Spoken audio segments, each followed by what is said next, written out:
Good evening, friends. Today is Sunday.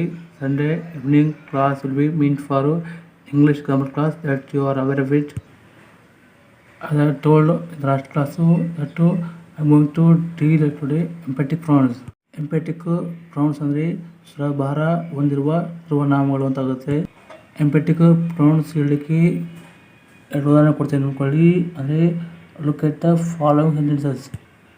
First one is I painted the picture ಅಂದರೆ ನಾನು ಈ ಚಿತ್ರಕ್ಕೆ ಬಣ್ಣ ಹಾಕಿದ್ದೇನೆ ಅಂತಾಗುತ್ತೆ.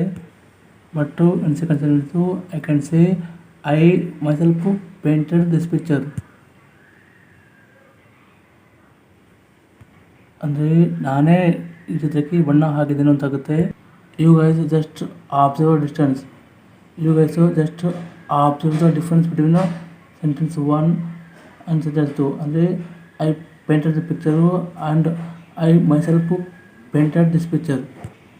ಇಲ್ಲಿ ಹೇಳಿರುವ ಎರಡು ವಾಕ್ಯಗಳನ್ನ ಸರಿಯಾಗಿ ಗಮನಿಸಿ ಅಂತ ಹೇಳ್ತಾ ಇದ್ದೀನಿ. First sentence I painted the picture.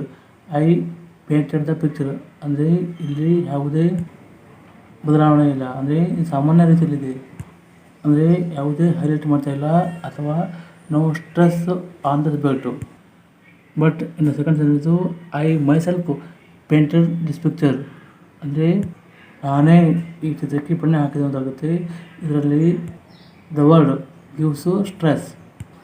ಅಂದರೆ ಮೈಸೆಲ್ಫು ಅನ್ನೋದು ಒತ್ತಿ ಹೇಳೋದಕ್ಕೆ ಅಥವಾ ಒತ್ತಿ ಹೇಳುವುದು ಅಥವಾ ಎಂಪ್ಯಾಟಿಕ್ ಆಗುತ್ತೆ ಅಥವಾ ಎಂಫಾಸಿಸ್ ಅಂತ ಆಗುತ್ತೆ ಅಥವಾ ಒತ್ತಿ ಹೇಳೋದು ಅಂತ ಹೇಳುತ್ತೆ.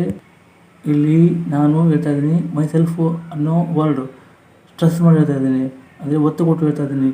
ಅದನ್ನೇ ನಾವು ಹೇಳಬೇಕು ಎಂಫಸಿಸ್ ಅನ್ನಬೇಕು.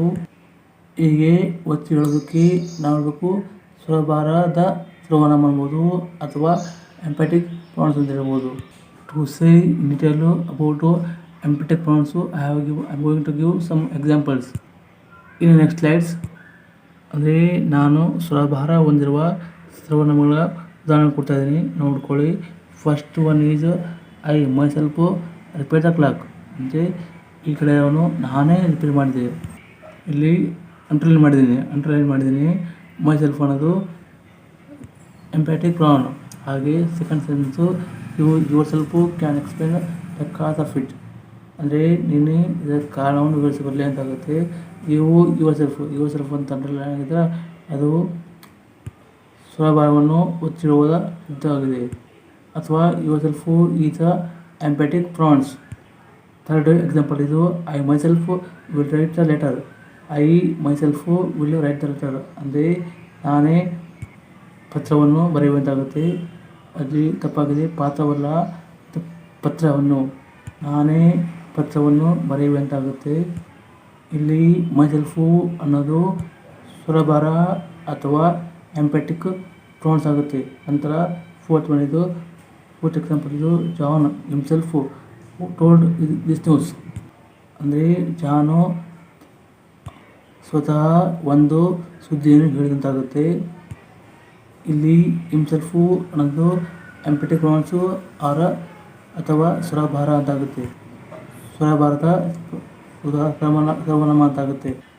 ಅಂದರೆ ನಾವು ಮಾಡುವ ಕೆಲಸ ಕಾರ್ಯಗಳನ್ನ ಒತ್ತಿ ಹೇಳೋದಕ್ಕೆ ಇಂಗ್ಲೀಷಲ್ಲಿ ಹೇಳಬೇಕು ಎಂಪ್ಯಾಟಿಕ್ ಪ್ರೊನೌನ್ಸ್ ಅಥವಾ ಸ್ವರಭಾರ ಹೊಂದಿರುವ ಸರ್ವನಾಮ ಅಂತ ಹೇಳಬೇಕಾಗುತ್ತೆ. ಅದುವೇ ಇಂಗ್ಲೀಷ್ನ ಗ್ರಾಮರಲ್ಲಿ ಇದೆ, ನೋಡ್ಕೊಳ್ಳಿ, ತಿಳ್ಕೊಳ್ಳಿ. By next class we are going to learn reflexive pronounce.